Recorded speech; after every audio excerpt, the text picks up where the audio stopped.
My name's Mike Melnick. I am from a small consulting company. There's 160,000 of us, named Aperio.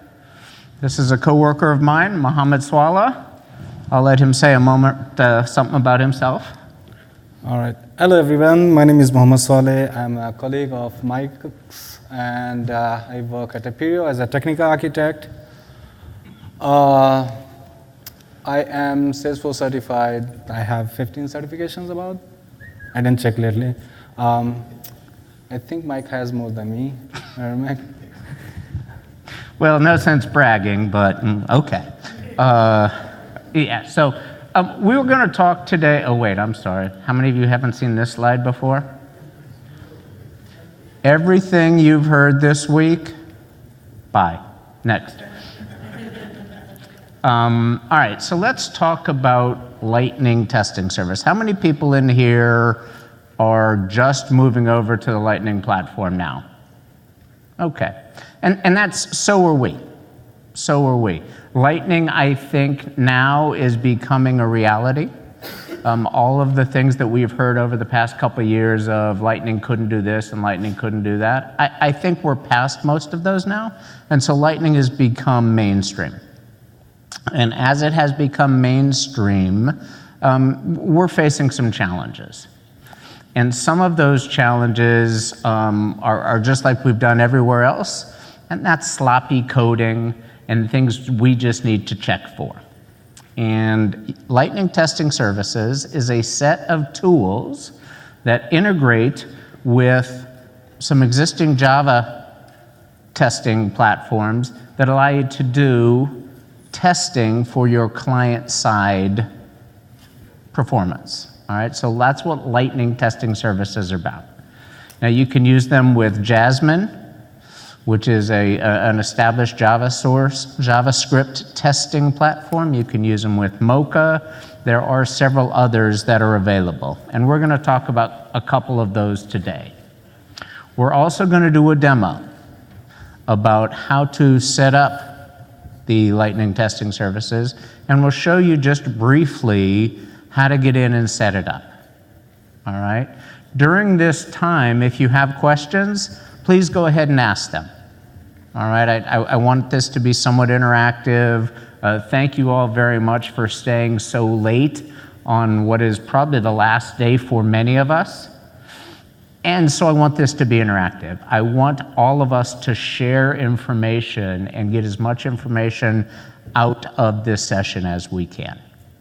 So please don't hesitate. All right.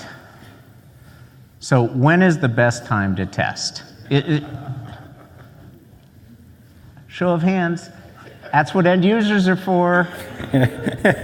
If I don't hear from them, I guess it worked. All right, so he's my testing hero. Why am I testing? Because I don't want to worry about it. I don't want to get phone calls the day after I deploy. I don't want people to say, this worked last week, why doesn't it work today? So testing is part of that development process. You don't wait till the end. Some people will make it at the beginning, test-driven development, which is a great idea.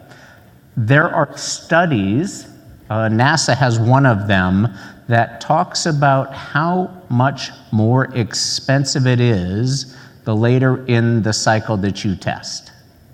And so if I test during development, it's on a factor of 1.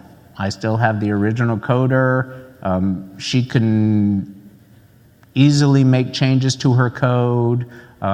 He can change objects as necessary to help the tests pass better. If I wait 2-3 sprints down the road and do some regressive testing, maybe the coders that were working on these things are no longer available. So it makes the test more expensive. If you wait till after production, the test is terribly expensive. All right, so test early, test often. It should be part of your development cycle. I can tell you from firsthand experience, When I started using the Lightning testing service, I actually had to go back and refactor some code to make my testing work better, to make my testing more effective. And had we started doing our tests earlier, we would have had less code to refactor. And I'm going to talk about that a little bit later on. All right. So how is testing for Lightning different? Did I just go away for a sec? Okay. Not just me? Perfect, thank you. So how is testing for Lightning different? The first thing, and probably the most important thing, is there's no testing context. So for those of us who do, I'm going to post all these slides, along with baby pictures of my son and that kind of stuff, just really piss him off. But testing for Lightning is significantly different in that there's no testing context. I don't start a test and stop a test as I do in Apex code. The changes I make to my underlying database are not rolled back.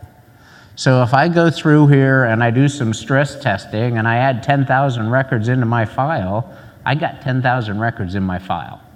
Never, ever, ever, never test in production Lightning testing service, all right? DML operations are not rolled back. The difference between Lightning tests and regular tests, Apex tests are server side. Lightning tests are client side. Now, I'm not saying that the big company that funded this big party that we're all at isn't worried about our browser, but server side is required because Salesforce is a shared testing, a shared resource. All of us use, the 70-something instances that Salesforce has available to us. And so they require us to do server-side testing. Client-side is not yet required. I think it's going to be. I recommend it be required in your instance, in your environment, because if you have poorly designed client-side, you're going to get poorly designed server performance. And then people are going to say, hey, Salesforce doesn't perform well. So it's still pretty valuable to do. And the last thing I want to talk about is the concept of behavior-driven testing. All right? And so what this means, has anybody heard the term behavior-driven testing before? One. All right. You win. Could you get the keys to the car for this guy, please? Y'all are wishing you knew it. So behavior-driven testing is just as you might expect. It's less functional, technical testing. I'm sorry, it's less technical and more functional testing. All right? So you don't necessarily test to make sure that the code is executing correctly. You're making sure that it performs correctly. And that's a huge difference. All right, so there are 6 things that we want to test as we build our Lightning service test. Well, it's actually 5, but we'll talk about each of them briefly. We want to verify that your screens come up. We want to verify that your components render. Now, it doesn't mean that initial component, because if that doesn't open, we know what that causes, or that's a different problem. But let's say I have some pop-up screens or something along those lines. We want to test to make sure those components render correctly. We want to make sure, and for those of you who create Lightning screens, you know it's no longer you just drop the field name on the form and you're good to go. You have to bind the fields to the individual Lightning input. And so we want to make sure that the fields are bound correctly. And then we want to make sure that the methods get invoked correctly. And so there are things called spies, which make sure that we invoke the methods correctly. And the spies actually, I'm playing with this and that didn't work, by the way. The spies are actually very important for these last 2. And that is, I don't want to invoke server-side calls from my Lightning testing service. I don't know how they're going to react. I don't know, obviously, that my data is going to get rolled back. And there could be some timeouts. The Apex classes time out occasionally during testing. So you want to do a mock server call. And that's where you use a spy, is to make sure that this server gets called correctly. And then the top one here, the application event, for those of you who are using event programming, very useful, very handy. You want to test that as well. All right? So those are the big things we want to test. All right, let me stop here and see if everybody's following, if there are any questions. All right, is anybody still awake? I hope some. All right, so installing the testing service. It's absolutely amazingly simple. How many people are on DX in here? Do you like DX? Yeah? Makes stuff really quick. Spinning up scratch orgs, it's deploying code is amazingly fast. It's not quite as intuitive as I might like it to be, but you know, for us old Unix guys and girls, it's not that bad to learn and very powerful. And to the extent, or to demonstrate the power of DX, you can see how quickly it is to do the install. Literally 2 seconds, good to go. Another thing that's very powerful about DX and very valuable about doing DX as a testing platform is I can spin up a scratch org and I can test in my scratch org. So I know it's not going to do anything. I know it's not going to affect any of my data. So if I have testers that are doing that technical testing, that are expecting to see a certain number of opportunity records or a certain value of values of pipelines, I don't change that when I do my testing. Scratch orgs are great for doing Lightning testing.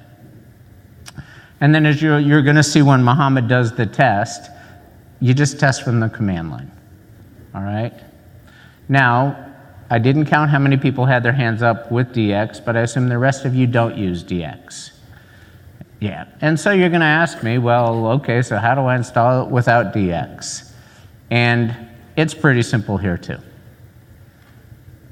These resources are in the presentation. I'm going to make the resources available to you, the presentation available to you. But just go to GitHub, force.com, Lightning Testing Services, click the resources tab, or click the resources link. It's about, I don't know, 60% down in the presentation. And then you'll get several options. You'll get an option to do with demo, you'll get one with Mocha, you'll get one with Jasmine. We chose the one with demo. Mohammed's, are you going to show us that? Yep. Mohammed's going to show us that. All right. So we talked about briefly Jasmine and Mocha. What's the difference? Why should you choose one or the other? They are almost interchangeable. And there's others too. There's Cucumber, there's Jest, I think there's, I don't know if Istanbul also does testing, but there's lots of JavaScript testing platforms out there. You can use any of them. Use the one with which you are most familiar. We chose Jasmine simply because it's probably the more senior in terms of Lightning testing services. Mocha is more extensible. There's a lot of add-ins that are available. There's some plugins, or there are some plugins that make Mocha a little bit more powerful, but they require a little bit of extra work. Jasmine's a one and done kind of thing. But choose whichever one you want, whichever one you're comfortable with. They all work pretty much the same way. All right, so now we've got the Lightning testing service installed. Now it's time to start creating our tests. And the tests are pretty simple to create, but they get pretty long. Probably longer than Apex tests in terms of percentage to actual code. I don't know how long your Apex tests are. There's a lot of reusable methods in Apex, and you can call test classes or test methods from test methods, etc. I have found that Lightning testing, the JavaScript testing, takes a little bit longer. All right, so just as you're budgeting your time, keep that in mind. But what you're going to do is you're going to create at the top level the test suite, which is analogous to that Apex test class. And then you're going to create, under your test suite, you're going to create things that are called test specs. And the test specs, again, very similar to the test methods that used to be in the Apex, or that still are in the Apex test classes. And then there's assertions. And you can do a positive assertion, you can do a negative assertion. There's a lot of different assertions you can use. So if you think about it, the test suite's on the outside, multiple specs in one suite, multiple assertions in one spec. Pretty straightforward. There you go. Here's my, they told me I have there's my laser. There's my component to test. There's my test component. All right? And now, the moment you've all been waiting for. Oh, wait, one more. We'll talk about this. This is included as part of the download. So this is part of the Lightning testing service.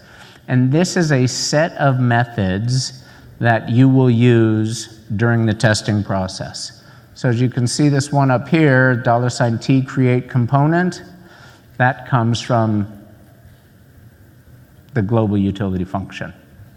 All right, lots of things in there, clearing variables, kicking off components, etc. And now, without further ado. Thank you, Mike. Okay, let's take a quick look about what this Lightning testing framework is. So first, let's look at the GitHub repo for the Lightning testing framework. So when you open this URL, we'll share this URL with you. You'll see a number of things, right? If you do not want to go into the source code and other details, you could quickly jump to releases. Give me a second here.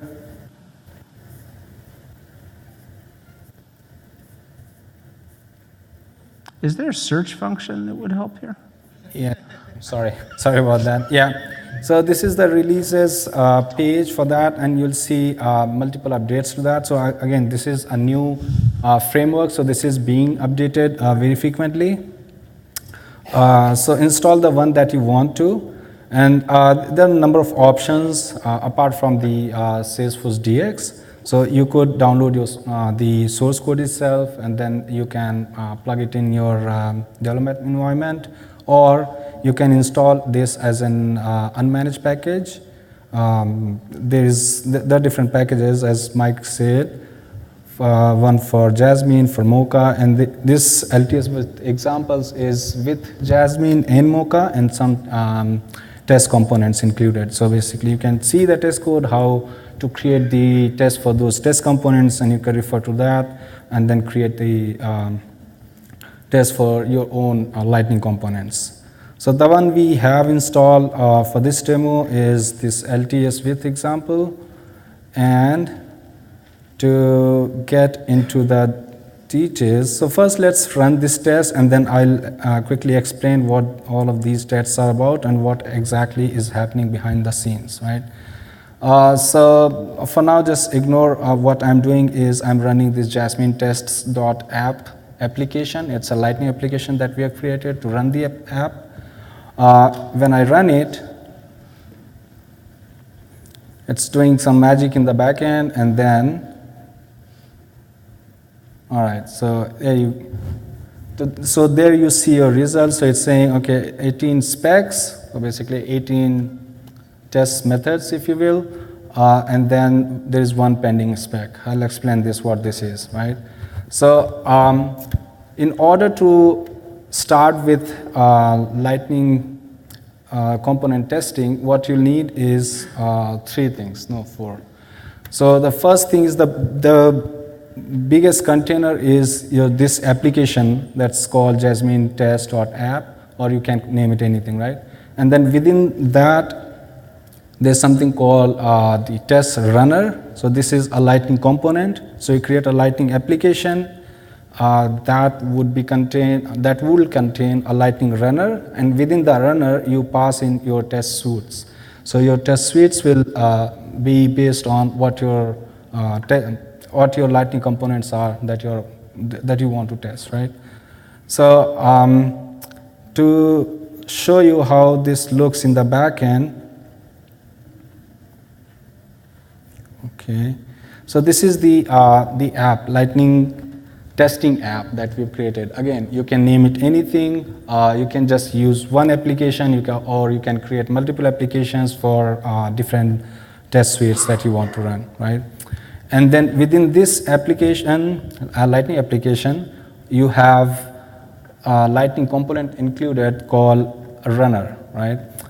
So this runner, you do not have to change the runner. You just pass in the details to the runner, and it will do. It will run the test, and then it will present you the results. So the only things that you would have to change, that again, we'll get into the details what you would have to change in order to incorporate your testing for your Lightning components.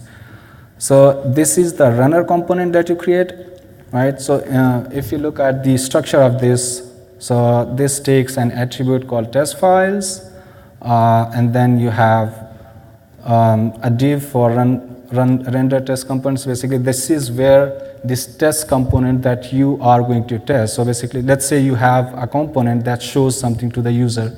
So this is where that component will be rendered within this component, right? And then the test results will be shown, the test results that you're looking here, right? These are the results. And then this is the most important part. You include a require within this Lightning component saying that I want to use Jasmine, right? So these are some standards. So Jasmine standard JS, standard HTML JS, and then Jasmine boot. So these are just Jasmine's JS files that are required. And then this is the framework created for Salesforce Lightning components on top of Jasmine, right? So think of this in this way, right? You have, let's say, jQuery, right? And there are JavaScript libraries that are built on top of jQuery, right? For example, data tables. So you add jQuery first, then you add your other libraries. Just like that, you add the Jasmine JavaScript files, and then the Salesforce Lightning testing framework, and then you pass in your test files. Again, we'll look at that, what the test files means. Okay, and then some standard styling for Jasmine, and then what happens after the scripts are loaded. So after the scripts are loaded, again, you won't have to change a lot in the runner. When that scripts load, it executes this JavaScript function, and it will call some internal methods to kind of prepare the test and then run the test, right? So far we saw this application, Jasmine application itself, the test application that we created, and within that we are passing in files by basically joining the files with comma and then passing in. So what this means really is, if you want to test multiple test suites within one application, you create different test suites, upload them as static resource, and then pass their names in this application, and it will run all those all those tests together. So you don't have to create separate applications for these. So what we are going to look at is this very, very simple component that we want to test, and see how this is showing us the results on the test page, right? So to run this, I create a test spec for this. So this is our test suite to run all these tests. It starts with describe, as Mike said. So this is a top level describe. Then within that, what we are trying to test is this simple component. So this is our test method called describe, and this test method is for this component. You can pass in any value you want just to identify what this component is. And then in the callback function, you specify your spec. A spec says, okay, it renders something into something, right? It renders specific static text. So, and then within that callback function, you create your component that you want to create that test, and this is the component name that we are testing. It expects 3 parameters, so as you can read, the parameters are the name of your component and then some attributes that you want to pass if there are any, and then whether or not it will require rendering on the in the div that you created in the runner. So once that happens, you create the component, and then what actually you want to test, right? So this is your assertion. So in expect, what you're expecting is the content, the text of the content element you are testing that contains hello world, right? So this is the positive scenario. So if what you're testing, if it contains the text or the value that you are expecting it to, then it is a positive testing scenario, otherwise it will be a negative scenario. All right, so let's take a quick look what is happening here, right? So this is the test spec that we created for this. Sorry, you have a question? Yeah. While you're creating the component, when you pass the parameters for it, Mm-hmm. we commonly use get reference. Is that supported or is that lockable as well? I'm sorry, can you? So you're in the create components or T create component. Uh-huh. The attributes we pass in, several of the values we pass in are not primitive. They're actually typically a component that get reference. So we reference other component attributes or even functions while creating other components. I was wondering if that's lockable as well. So you're saying that in the reference itself, in the attribute itself, you're passing another component. Component reference, yes. Okay. I think so, yes. You can do this. Excuse me. So is that component, basically that component that you're passing as an attribute, that is being rendered on the UI, or will it have just any values? So if it has any values that you want to validate, then yes. But if it is another component that you're passing as an attribute to be displayed on the UI, that I think, I'm not 100% sure, that would not work. It's another component's attribute, but not as a value itself, but as a reference. It's a what's it called, a value provider. I've already talked yet. Yeah, Okay, yeah, let's catch up talk about after. that. Okay. So this one passes. So if I had to fail this this particular test, there are a couple of ways I can do negative testing here. So let's say instead of hello world, I had hi word in my component, right? But in my test, I am expecting a hello word. If I run this, it's going to fail. Right? So you see this one failed. So these green dots up top, they represent the number of test specs that you have. If any of them fail, it will just show you this as cross and the problems that they had.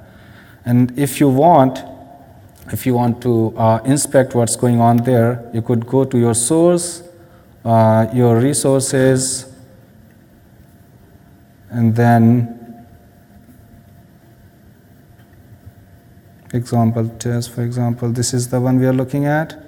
And so basically you're expecting a hello world, you can add some breakpoints and then you can run it again to see what the problem is. I mean, this is very, very simple component, so there is nothing really to debug, but if it were complex UI or complex component, that This would be really helpful.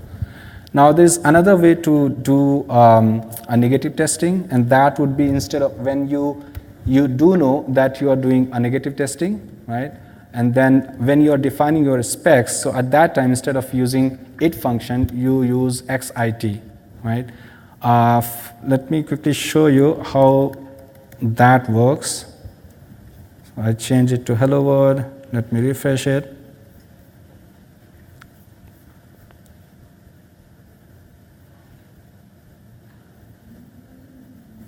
So you see the second one, a simple failing component. So what's happening here really is we do know that we are testing for a negative scenario, but we do not want our testing to stop, right? So let's say you had 10 specs in one test suite, and then the second one is a negative scenario, and that is definitely going to fail, right? So you wanted basically to hold that or pause that testing and let other component testing to continue. Then you can use use xit function to create your spec instead of just it, right? So that way you would know that, okay, I'm testing for something negative, but I do not want this to affect my other component testing, and that should continue.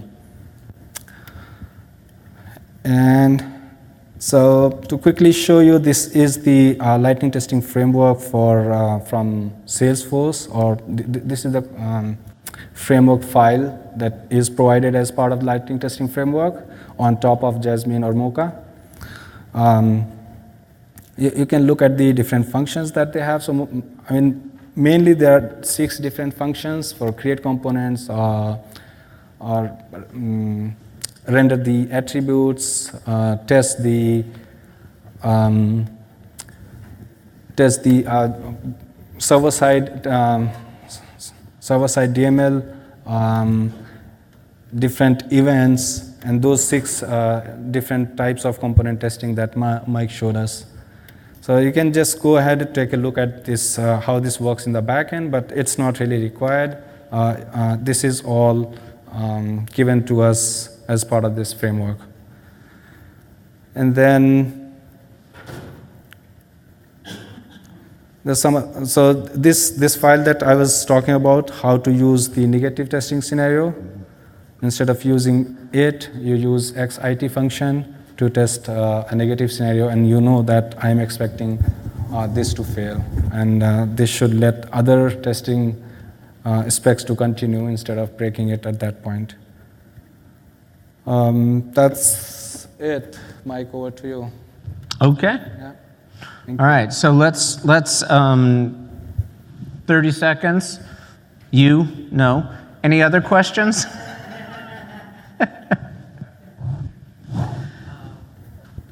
In Apex test, generally we can see the coverage. Is it something possible even for this? Sure. So the question is in the Apex test we can see the coverage. Yes, so there are some packages that we can use. Karma and Istanbul are also, and I don't know if there's a cost, but those are libraries that can be used to make sure that you have correct test coverage for your JavaScript or for your Lightning classes. And we use those, and you can report on whether the testing coverage goes up or down, which is a very important thing for regression testing. All right? Now go. He's. So it's a framework, but it doesn't enforce testing itself. It doesn't enforce that Lightning components do need to be tested. So it's still need to utilize. There's no enforcement. Correct. There's no enforcement from Salesforce.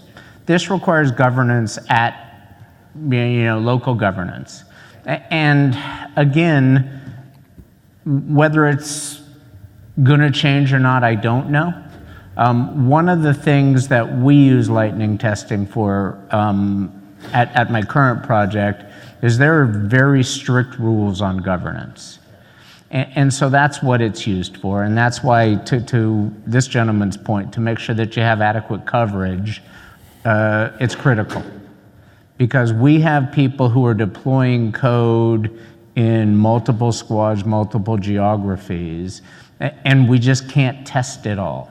So it has to be operationalized and tested behind the scenes. All right, let me give this guy a chance because I was pretty mean to him. When you launched, or when I saw the command to launch test from DX, Yeah. is that running headless, or does that like kick off a browser? So does it kick off a browser? What a great question. It runs headless. Yeah. So it'll show you the details in the command prompt. Yeah. Yeah, that's a great thing. Yep. That's a great thing. All right. The details that you see on the UI when you create the application, right? The same details will be presented in the terminal window. Yeah. Okay. Follow-up to that is you can't really know whether something that can work in Chrome will not work in Safari. So your question is a follow-up question is, if it works in Chrome, do we know it's going to work in Safari? I think there's something to differentiate the different browsers. Am I wrong there? Not really. I mean, so see, as long as the Lightning component itself is rendering different browsers, right? And that depends on the Salesforce's browser compatibility, right? I mean, all the modern browsers are supported, except for maybe Internet Explorer, the lower versions. Other than that, this testing framework should run in all the browsers. But your question is whether icons appear correctly and whether components. I mean, if a test is successful, how do I know whether that test is successful for all the browsers? That's a great question, and you're now excluded from my question answering as well. This side? Yeah. Come up afterwards, and we'll get that information to you. I think probably the best thing to do would be to run the same application that's using the same URL in different browsers. If it renders, then it works. Right. I'm sorry? That would be something that would be automated Right. Yeah. So we'll post the answer to those two questions on the chatter group. We'll find that out and post those two answers. Yep. There was one other question here, and then I'll get back to you. As part of the test, the data save, how do you roll back? So the question is, as part of a test that failed, how do you roll back? Not fail, data save, and you said it automatically don't roll back. So how do you make it to like a delete back from the system? So there is a utility function that clears, and actually, I'm going to skip forward a slide, and I think it's in here. There it is, the third point, the third major point. So you want to use the utility function, and it's clear rendered test components. Rolls right off my tongue. All right, one more, and then I got it. 90 seconds. Now go ahead. We also commonly use some of the built-in component things like get global ID or the theme global values. Yeah. Are those available during the test? Probably not. They might be. I'm sorry. They've asked me to repeat the question, and that is, when you're testing, you're testing to make sure that the themes are properly rendered. There's a couple other global variables that we use, the themes and actually global ID values is another one constraint that we actively use. Right. I would imagine the global ID is okay, but I do not know about the themes. Yeah, I do not know about the themes.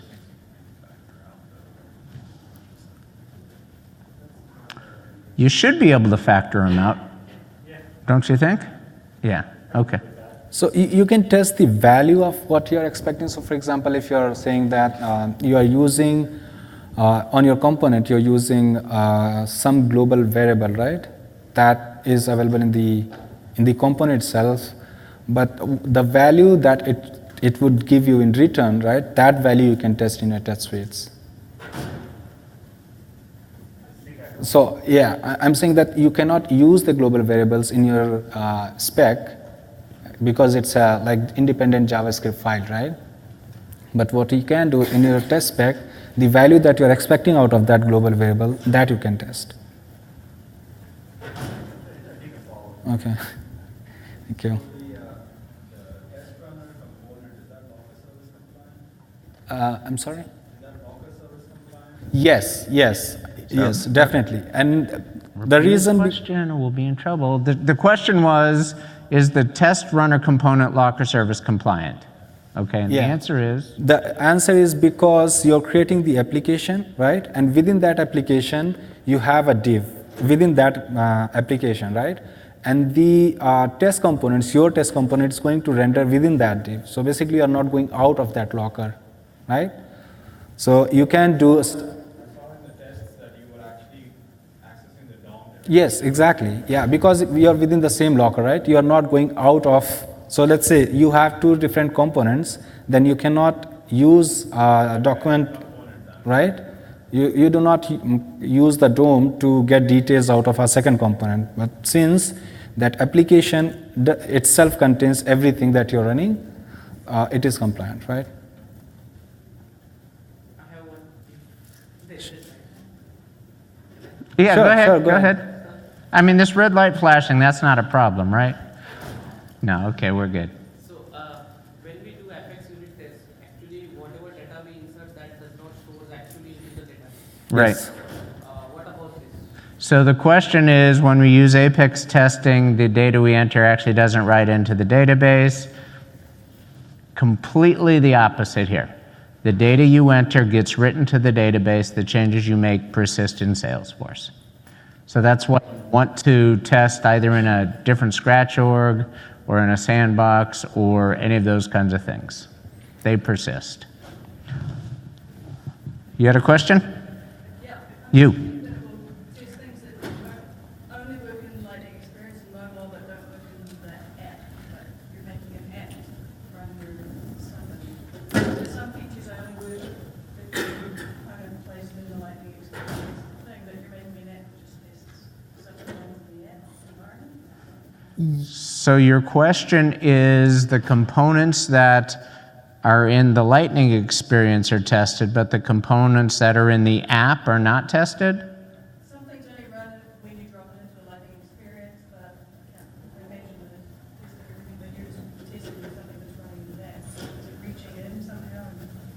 Like, there's some, I think, there's certain application events that you fire that only work in Lex, like a lot of navigation. You demoed in an Aura application context, Right. which doesn't have access to, for example, force events.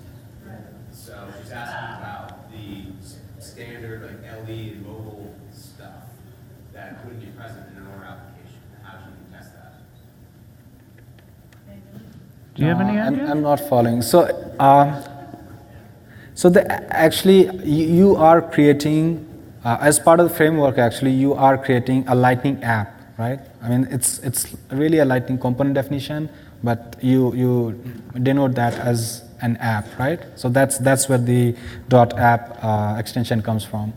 Within that app, so that is your testing app. So basically, this is something that you want your testing framework to render the details into. Okay, so you have that app, and then you also have, as part of the framework, you also have a testing Lightning component, and that component. So in this component, you're passing in your test suite names, right?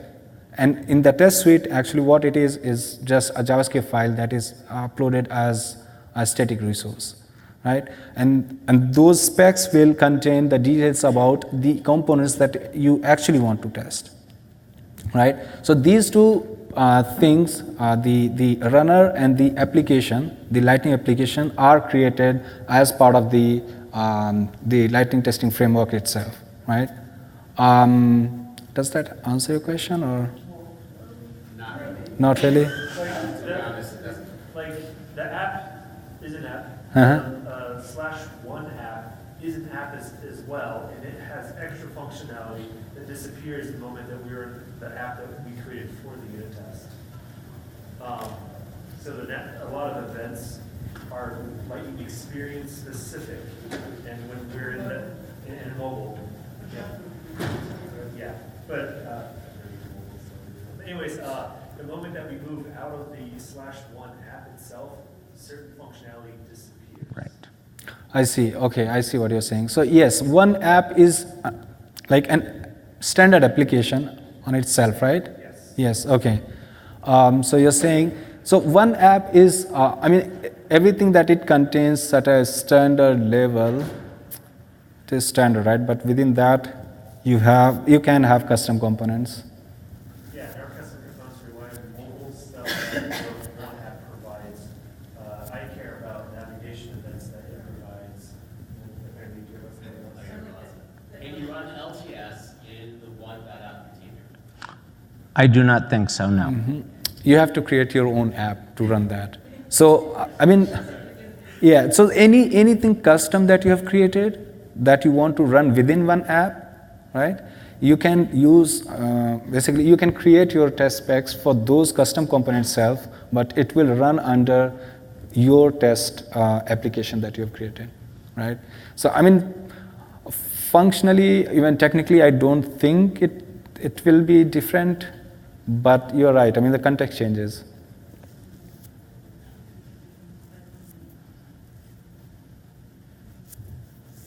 All right, so before everybody walks out, we're going to, we'll try and get some questions answered. We'll post it on that chatter group. How long does the chatter group stay alive? Always? Until next report. Okay. Okay. All right. We'll do what we can. Yep. We'll reach out and we'll answer some of these. All right, thank you all very much. Thank you so much. Travel safe.